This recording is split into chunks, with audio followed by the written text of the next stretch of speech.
देश में रहते हैं जहाँ कभी वंदे मातरम, कभी सत्यम शिवम सुंदरम, तो कभी पंजाब सिंध गुजरात मराठा द्रविड़ उत्कल।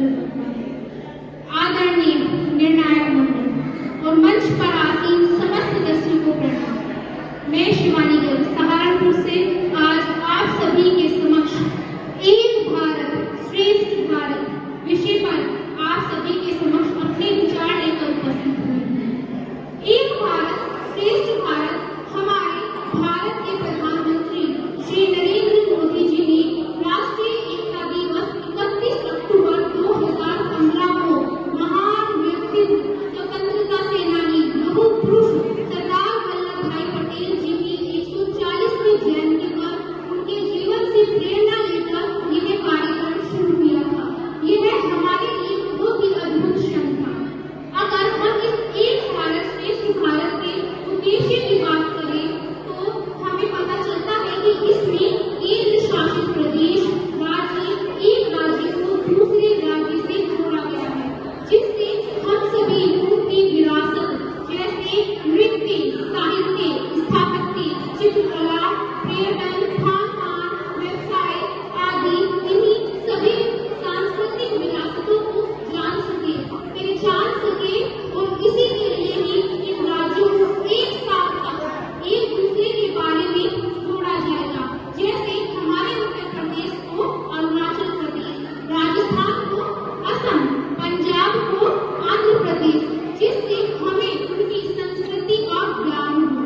क्योंकि आप सभी जानते हैं हमारे देश में कदम कदम पर विविधताएं हैं। खेत खलिहानों में मेहनत करते हुए हाथ में तीखी चटनी भर का स्वाद, तीखापन गुजरात में है, महाराष्ट्र में नहीं है। वहाँ है बातों से मिठास तक का बोलबाला।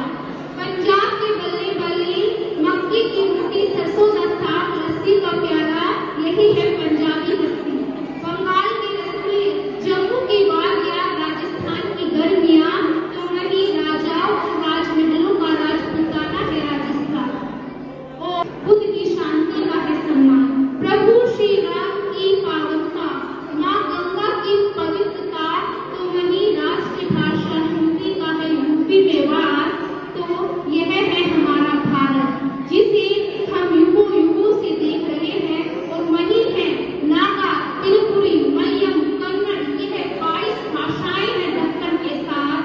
और जब हमारी जनजातियां कैसे पीछे रह सकती है, और इन्हीं जनजातियों का पर्व है उत्तर पूर्व। और जब तमिलनाडु का भरतनाट्यम होकर भी जो देश के ही नहीं विश्व के मंच पर भी सराहा जाता है, और जब पंजाब के भांगड़े में महाराष्ट्र की लावनी आती है और गुजरात के तर्क में मध्य प्रदेश की पूजा आती है, तो इस भारतीय विरासत के मंच पर मुझे पूरा भारतवर्ष एक भारत श्रेष्ठ भारत नजर आता है।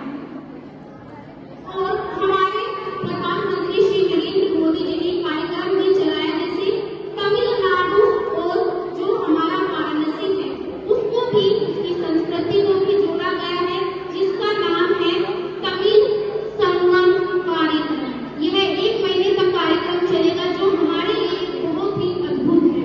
तो मेरे विचार से तो जो हमारे चाणक्य, स्वामी विवेकानंद आदि शंकराचार्य जी हैं और आधुनिक युग में स्वामी विवेकानंद जी हैं, उन्होंने एक भारत श्रेष्ठ भारत के उद्घोष में पहले से ही करते हुए आ रहे हैं। और श्री रामकृष्ण मिशन की स्थापना तो एक भारत श्रेष्ठ भारत की विचार पर ही जो है आधारित है। तो इन सभी विविधताओं को एक सूत्र में जो बांधती वह राष्ट्रीयता की भावना है, और उसी भावना को हमें अभी तक जगाना है। और अभी तो